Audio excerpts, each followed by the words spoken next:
Okay, I'm going to call this meeting to order of the DRB on January 4th, 2024. We have determined that we have a quorum. We have 7 members present and 1 member absent. Present is Katrina, Sarah, Linda, Kendall, Krista, Amy, and Colin. I need to advise anybody who's here to testify on this matter that they have signed in, and you'll be asked to state your name and be sworn in at the appropriate time. Thank you. And if there's anybody participating via Zoom and you intend to testify, it is important that you also state your name and you'll be sworn in. And we need you to remain on mute until you're called upon. When you wish to speak, just raise your hand and we will acknowledge you. Thank you. We need to advise you that you need at least 5 affirmative votes for your application to be approved. We have 7 members here, 1 absent and 1 vacancy. But I do need to let you know that you do have the right to postpone the hearing in order to perhaps have more members present. Since we have 1 vacancy, that would be probably not likely to happen, at least not in the near future. So if you're willing to proceed tonight, would you? Oh, okay, thank you. And we will move to adjustment to the agenda. Is there an adjustment to the agenda by any of the board members or Janet? No adjustments? Okay, thank you. Visitors or communication, is there anyone here that wishes to speak to anything that is not on the agenda tonight? Okay, thank you. We will go to old business, the minutes of the December 7th, 2023 minutes. If there's a motion, would you please raise your hand from the board members? Sarah? I'll make a motion to approve the minutes from December 7, and I have one correction, which is in section 9. It's just a small spelling error on the 7th bullet. The word courtesy just needs to be fixed. That's all. Thank you. If there's a second, would you raise your right hand, please? I'll second it. Okay, thank you. Seconded by Jamie and motion by Sarah. All those in favor say aye or raise your hand, please. Aye. Opposed? None? Okay. Minutes are approved. Motion carries. The second old business is the decision of the December 7th, 23 meeting of the DRB. Is there a motion on that? And please raise your hand if so. Motion on the decision? Don't be afraid. Come on.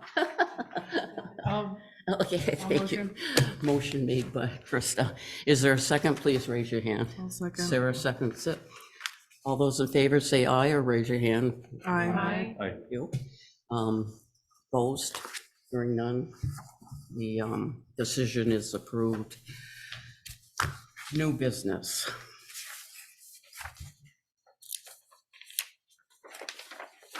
We will call a hearing to order on this particular agenda item.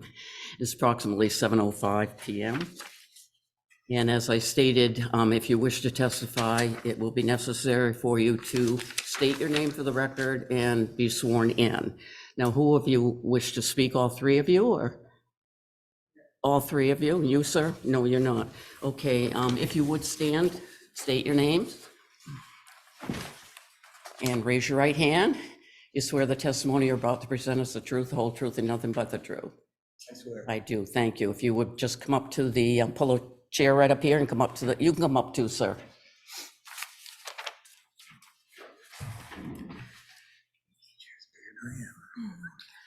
We do have the application that you have submitted, and this is your opportunity to add anything that you wish to, expand on it, clarify. Please feel free to do that. I could have reviewed the letter that I wrote prior to coming. I thought I had a copy of it, but Yeah, she did. But I have, can I? I thought they did. You did state your name for the record, didn't Amy you? Roger. Oh, I'm sorry. Yep. Yeah. Brooklyn Street. Okay, and you, sir? Joseph Crozier, 121 Brooklyn Street. Okay, thank you. Okay, I'm sorry. Go ahead. Thank you. I have some photos, so basically I think I pretty much presented everything in my letter. I received the first permit in September, but, you know, I put in one permit, it was good to go, entered into contracts, started work, I've put over $100,000 back into the house now, and then a month later, I got the new permit, which said, oh, by the way, your permit's still good, but now you have to raise the house 7.5 feet. And so Grant Street is almost directly above Brooklyn Street. So the physical attribute of that bank, of me trying to get equipment in there even to lift the house, is just not a good idea. It's not safe. It's not good for the, you know, integrity of the street above it. Just physically speaking, it's just not a reasonable expectation, or it's not a safe expectation, I should say. In addition to that, I've already put $100,000 back into it. I actually was working and talking with the deputy chief, so I knew I couldn't put stuff back in the basement. So I built a mechanical room where everything is above ground and it's also up on the wall. So not only did I convert from fuel to propane because it's more efficient, I also put it all up on the wall above ground, and I put in a new electrical really system. Like there's wires, you know, there was old wires. It's a house. I had wiring updated, I had plumbing updated. I've got a brand new box that now has a 200 amp thing, which is apparently the new, bigger, better, can charge a car and all of that stuff. So I went over what I needed to do to try to make it the most greenhouse that I can do, to make sure that it's safe, to make sure that it's, you know, energy efficient. So I have even got new appliances. We actually broke the refrigerator when we moved it. It wasn't the flood, it was us trying to move stuff out of the kitchen to do the floor. So I was like, you know what, whatever. I just replaced it with, you know, smart appliances. Like, I spent more money to make the house better than I needed to spend. So you can potentially imagine my surprise when I then found out I have to raise it, apparently within 5 years. So I met with Michelle and Joe and Ned, I think, or Ted from the state of Vermont, and I was like, you know, look, I'm following the rules. I'm doing it right. There are other people who aren't doing permits, who aren't lifting stuff out of the basement. I'm trying to do this right, and now you're telling me that I have to lift this house and fill in the basement. So, like, although all of my stuff is up, the water feed, for example, from the city water supply, that comes in through the basement. So it's not just, okay, fill in the basement.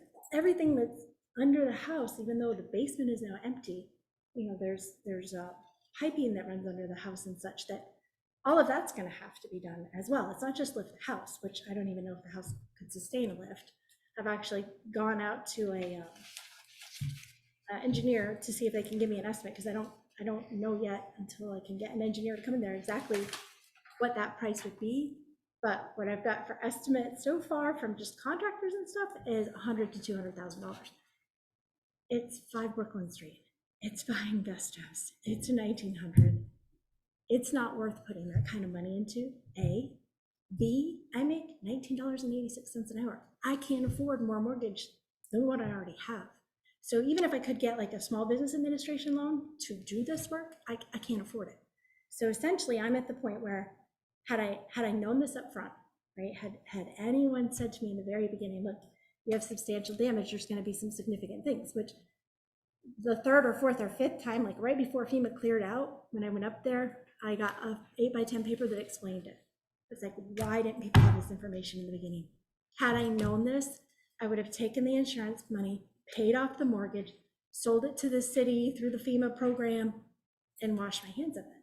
Now, I've put all the money back into it. I don't have the money even to pay off the mortgage to sell it to FEMA at this point. So now I'm into this house, you know, and like the guy next door got a cash offer on his house. So like it's still potentially saleable, but not if I have to put another couple $100,000 into it to to lift it. So it's financially, it's just not gonna happen. I'll be honest with you. If this is gonna stand, I'm going to try and get another job, do whatever I can to pay off my mortgage over the next 5 years. And then I'm gonna donate it to the fire department for controlled burn training, because I can't do it. And I can't afford the $500 a day fine that comes every day after that mark if I don't do it. And, you know, I mean, I understand the mechanism, I understand the reasoning behind it, I understand like FEMA's thought and the NFIP, and I was under National Catastrophe Insurance Program. Sorry, trying really hard not to get emotional. Take your time, take your That's time. okay, no problem, just, yeah, just take your time. But, so they dropped me. So I had to go out and get new insurance, which I've done. And I have $160,000 less of flood insurance now for $1,100 more cost through the National Flood Insurance Program. I understand the mechanism, I understand what they think they're doing, but what they're doing is making it impossible for an American to survive here. I mean, I don't want to play the, oh, I'm a great person card, but I am a great person. You know, I'm a veteran. I'm a veteran of the United States Army. I'm a veteran of Vermont National Guard. I was a volunteer firefighter and EMT for 14 years. I ran the youth sports park. Like I followed the rules, and now I'm here for doing the best I can. So I don't know, but in the regulation, in your flood regulation, there are two pieces that I think that you can grant me the variance under. And there are the physical characteristics of the property. As I said, it's not going to be safe to cut into that bank to try to move that house. And the financial hardship, I simply cannot. So I hope that you consider that information. That's, I believe it's pages 13 and 14 of your flood regulation, the 2010 version, which I understand to be the newest version. And if I may, can I bring you up some pictures? Yeah, come right ahead. So this is to show the work that Benjamin hard. And this actually shows the two permits. So again, I filed a permit application. So when I got the first building permit, effective 9/22, I thought it was all set. Mhm. It wasn't until 10/27 is the issue date of the one that said that I had to use it. So I'd already thought I was all set. I'd already started the work. I didn't understand there was going to be a separate permit code. And Michelle did say that the state may have some additional suggestions. So tell me they may have additional suggestions. What I didn't understand from additional suggestions is that, by the way, they might actually give you some unreasonable, undoable. So these are just copies of the permits that I got, which you guys probably have already seen. And I then- think we did get copies of the and then permit this is just, application. kind of collage, because I was trying to say Okay. as much as I could in 14. We can give this back to you once it's, Thank you. And this is just the same is this the thing, same as what she showed? $91 to print all the pictures versus sort of put the notebook.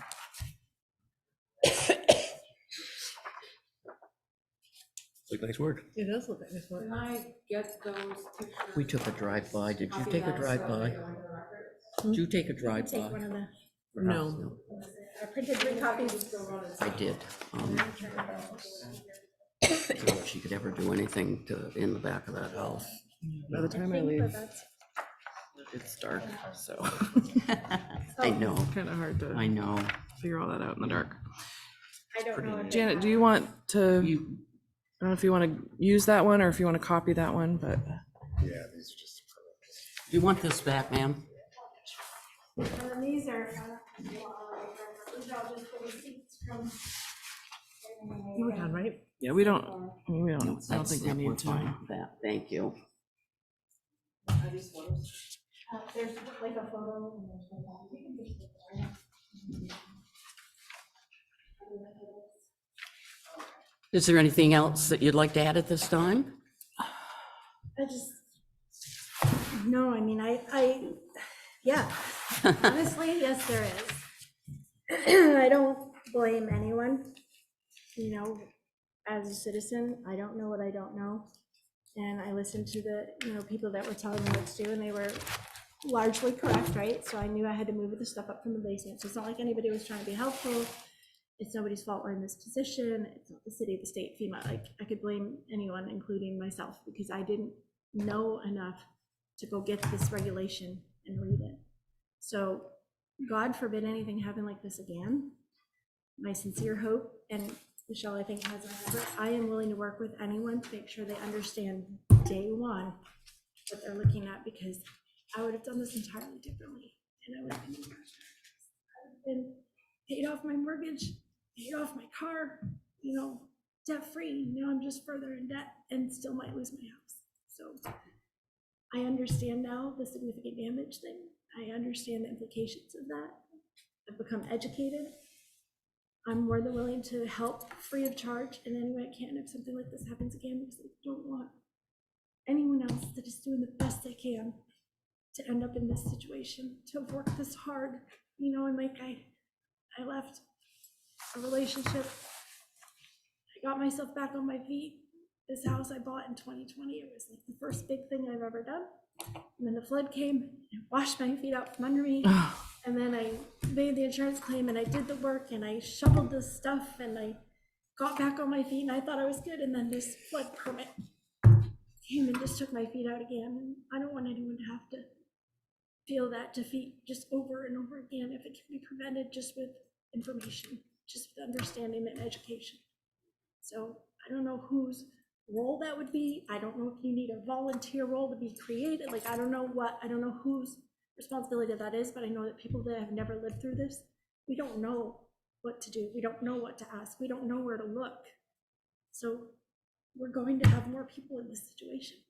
And it's not necessary. We just need to be able to have someone to go to that understands and can and will work you through it and give you good, solid information so you can make an informed decision early on. I think that's all I have, unless you have questions. Thank you. Sir, would you like to add anything? She's the best neighbor we have. It has taken us nearly 10 years to get the drugs off our street. Part of the problem there on our street has been absentee landlords who will rent to anybody that will give them money. One of the landlords approaches her, people who rent from her, with a pistol. But I even bought a house and tore it down because it was becoming a crack house and had it moved away. So I really don't want her to go, and I don't want her to be damaged. Like, I don't want the rest of us to have to pay dearly for not knowing what to do after the flood. It was such a comprehensive destruction of part of my life and her life. I mean, she, like I, we had to take wheelbarrowfuls of sludge and sewage and scrape it off our floors and pile it in the piles this high, and just to get our property clear and get so that we can have gardens again in a house, a home, although my place isn't. It's my studio. Anyway, that's all I have to say. I will speak for myself if I can later, okay? Thank you very much. Sir, you don't wish to add anything? Okay. Anyone Okay. online? No? Anyone online to add? That's what I have. Anyone online that wishes to speak to this application? Raise your hand, please. Tina or James Roger, either one of you wish? I would like to, ma'am. Okay, state your name for the record, I don't please. think he was sworn in either. I wasn't. Sworn in. Oh, no, I know it. And would you raise your hand, please? Raise your hand, Mr. Rogers. Can you see me? Yes, no. we can't see you, but we can see your name. Do you swear the testimony you're about to present is the truth, the whole truth, and nothing but the truth? Yes, ma'am. Thank you. Now we see you. Go ahead and add what you'd like to add. I would just like to add and maybe emphasize a little bit on how much work my wife did. Um, it's been extremely hard for her. Obviously, I'm not there. I live in Tennessee, and we have a split life. And she tries to spend as much time as she can up there. And when she got that house, it was pretty beat up. It was what she was able to do on her own. She was really proud of that house and is very proud of that house. And she's worked harder than most people I know her whole life. And being in Tennessee, it was hard because I just watched the rug get pulled out from her over and over and over. And because of our lifestyle that we have, where I'm in Tennessee, she's in Vermont, it was very limited on how much I could do for her. So she was bearing all of this burden on her own. I'd like to see her catch a break. More or less. She's a hardworking, great woman that gives a lot back to the community, and she has her whole life. That's all. Thank you very much. Tina? Tina? No response? Okay. Before I ask any board members if they have any questions, Janet, is there anything that needs to be read into the record? There is not, okay. Okay. Colin, any questions? Yes. First, I just want to say I'm sorry that your house got flooded. That's terrible. And I'm doubly sorry that after building it back, or in the process of building it back, you were confronted with this, what I'm sure was an incredibly jarring moment when you received notice that you had to do more work on your home. And clearly, you've put a lot of work and sweat into making the place a home again. The question I have is, aside from insurance money, did you receive any FEMA money, any Efficiency Vermont money, any other state money to build your house back? So I did not receive FEMA money to build my house back, but I did receive $3,447 dollars from them for temporary housing. So I was living at the Comfort Inn at $199 a day while I couldn't live in my home when I wasn't staying in my car or with family members, because that money didn't last very long at $199. And that also was reimbursement for the dehumidifiers. Ma'am, could you just speak up a little better? Yeah. Thank you. That was also That's money okay, for, that's all right. the dehumidifiers and the sump pumps to get the water out of the basement. And I did get $1,500 from the Barre Community Yeah, Fund, yeah. I think it's called, sorry. So those things were all, I didn't get anything. That Efficiency Vermont, somehow I make too much money to be eligible for any of that. And so estate money I did. Okay. And I did take out a loan with the Small Business Administration to close the gap between my insurance and my damages, and that's another $174 a month on my mortgage. Thank you. All set, Colin? Yep. Jamie? Yeah, I want to second how sorry we are that, or I am, that you have gone through this, and yeah, I'm sure it was devastating. The only question I had was, you had talked about trying to get an engineer out to the property. Are you still trying to get an engineer out to see about whether equipment can or can't get behind the house, and if the safety of trying to raise the house, is that an effort you're still trying for? So the engineer is to really, yes, do a feasibility study, right? Can it even be done? But also I need an estimate, because if I do have to do this, I'm probably not going to, but I will have to get a loan. So I need to know what that amount is. So they wouldn't have any time available until into January. So unfortunately, it came before that. But I don't know, I should have taken pictures of the back of the house or brought you guys, up. I didn't think of that, but there's maybe a foot between the bank, which is almost, I mean, it's a very steep incline. I don't know if any of you are familiar with it. I should have thought to bring the tax maps or something, but it's a very steep incline. And there's about a foot behind the house to where the bank really starts. It's almost flat. In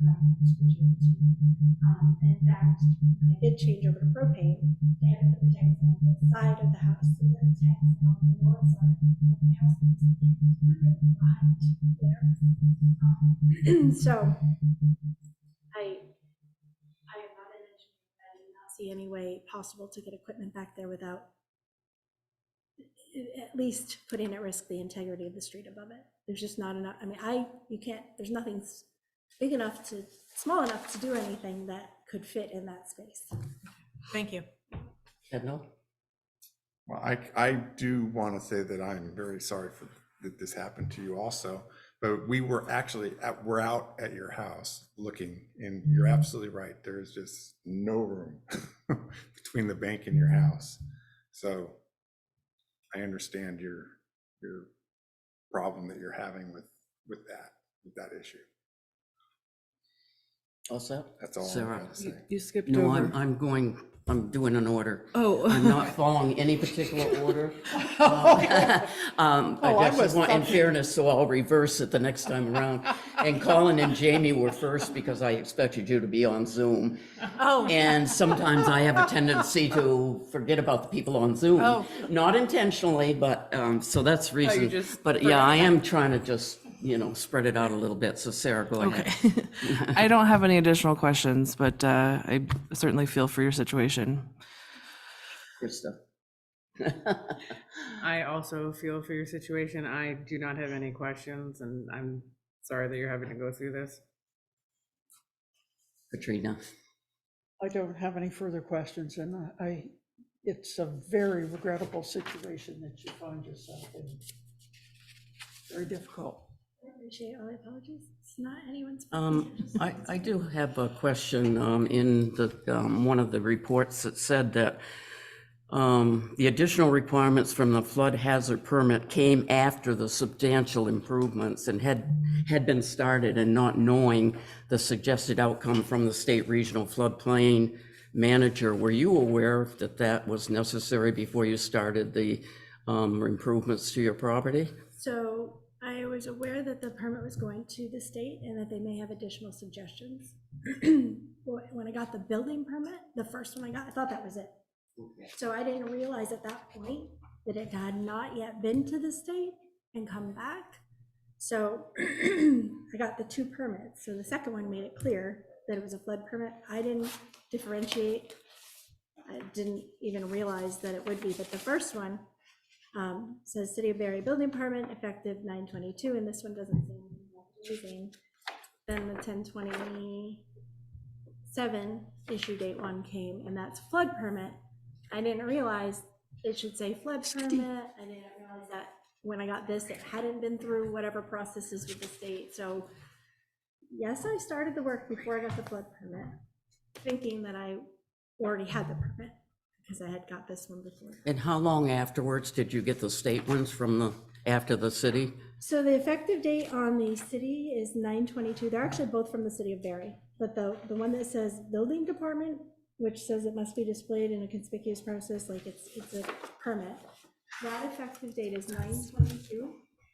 And the issue date of the flood permit is 10/27. So it was about a month later that I learned of this, having to raise the building. And again, even as it sits now, I have contracts that they're being very nice. I'm obligated to the contracts for the rest of the work, but I've paused all the work at this time because if I have to pay them a portion of it to get out of the contract versus having to pay the whole contract just to move.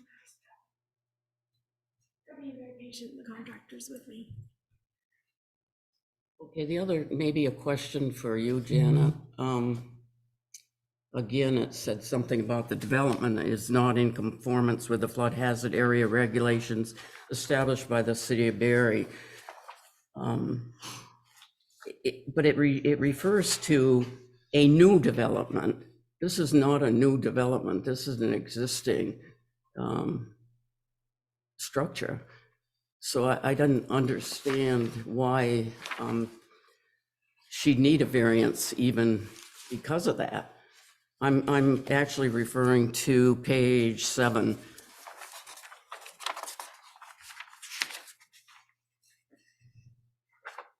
I mean, she's added nothing to the existing property. I don't know how it could be considered a new development.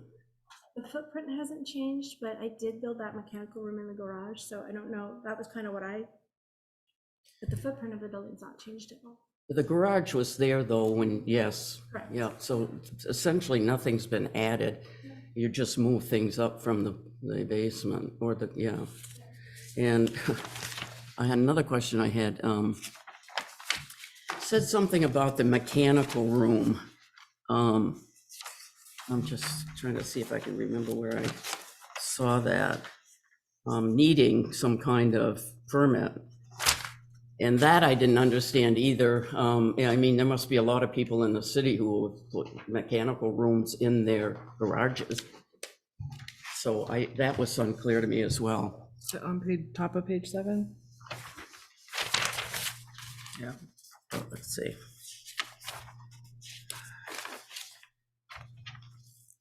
Yes, a mechanical room was built in the garage to allow all utilities to be brought up onto the first floor and out of the basement. However, it is not confirmed to be 1 foot above base flood elevation for determination from the state regional floodplain manager. No elevation certificate is on file. But my question is, why would they need a permit to add a mechanical room into their garage? Because any development, even fixing your home is considered development, needs a permit. How many people in the city have mechanical rooms in their garage that didn't get any kind of permit? That's no defense. Yeah, well, okay. There are a lot of people that will be in this situation because people didn't understand that to fix what was previously there required. Had I not asked some questions, I wouldn't be in front of you tonight, because I too would not have thought that I needed a permit to put my fence back in or fix the damaged pieces of my home. I think that's true, and obviously, the complexity of the flooding caught a lot of people off guard, and a lot of people responded quickly, and then after the fact.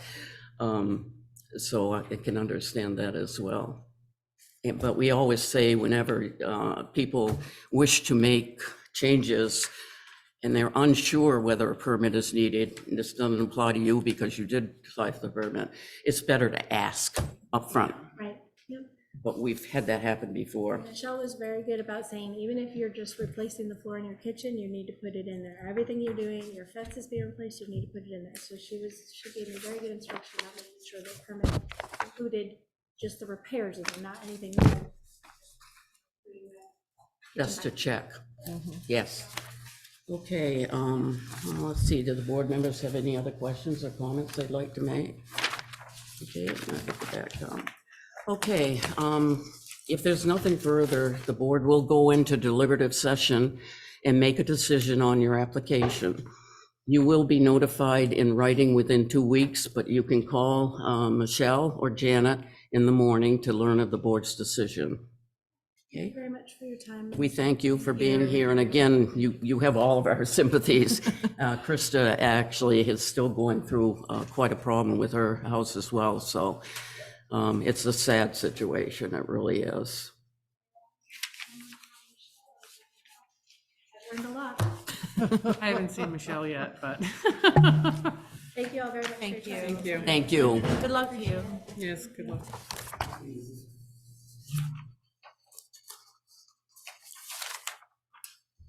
Okay.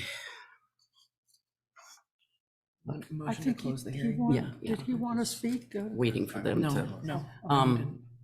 I need a motion from a member of the board, raise your hand if you make one, to close this part of the hearing. Okay, Jamie has made a motion to close this part of the hearing. Sarah is seconding it. All those in favor, say aye. Aye. Opposed and hearing none, then this portion of the hearing is closed. Thank you. Yes, please.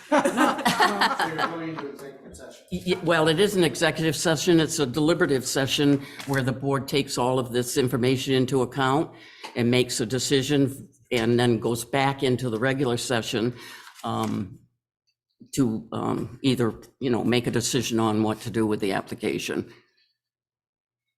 I guess they could wait if they wanted. Janet, could they wait if they wanted to or not? I want to. No, okay. See, I hate it that we can't give the decision the day of the meeting. I don't understand that, and I never will. Well, we make a motion in public session. Yeah. so. Okay, the board will now go, yeah, sir, you also will need to Sign out. end the And hearing, Tina. end your participation. Thank you. Thank you. Thank you. I don't know who this Tina is, We don't know. It's a public session, anybody can attend. Yep. but can you tell if, There she okay. goes. Okay. Okay. So, Okay. Baby, goodbye. Now, I would make a motion to go into deliberative session. is there a second? All those in favor say aye. Aye. Opposed? Hearing none, the board will go into deliberative session at approximately 7:26 PM. And Janet, if you would remain in the room and stop the recording. who seconded? I did. Thank you. Kendall, Yes, sorry. That's okay. do we need to close the door? Ugh, You need to close the door. I will. You're busy, I don't mind getting it. It's up in the, Recording. Okay, discussion. Is there a motion, and raise your hand, please, in respect to this application?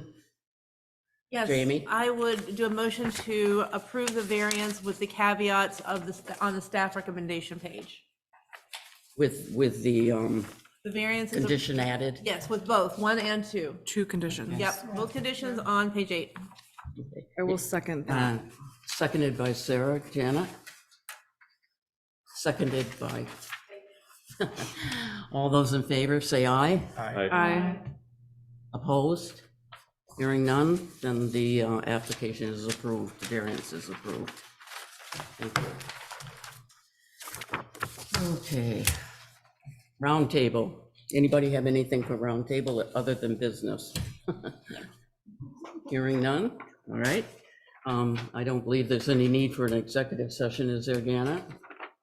Then I now will entertain a motion to adjourn. Please raise your hand if you want to make the motion. Can I ask one Oh, quick sure. question? There was some fine confusion about what time the meetings would start in the future, but it got warned for 7 o'clock, so it had to Oh, stay 7 yeah, o'clock. no, that's going to be considered in February because there was no motion made, but I guess we do need to make a motion, Janet, for that to be, I apologize, I don't know what communication, but Michelle. Do we need Okay. to, She said the bylaws needed to be updated. yes, Yes. yes. And It she didn't has get to a be chance warned. do And it has to be Yeah. warned, Right. yeah, yeah. But it was too close a time to do it for this meeting. Okay, so we stick with 7 until future notice. yes. The February meeting will be at 7? Yes. Okay, 7. all right, and that's, Hopefully we will have a draft, updated bylaws for you folks to consider. Then it would be 6:30 after that. Okay. okay, motion to adjourn. Raise your right hand. Sarah makes a motion to adjourn, second. Jamie makes a second. All those in favor? Aye. Aye. Opposed? Opposed? Okay, meeting is adjourned approximately 7:53. Sure. Close enough. Sounds good. Thank you all for being here. And it is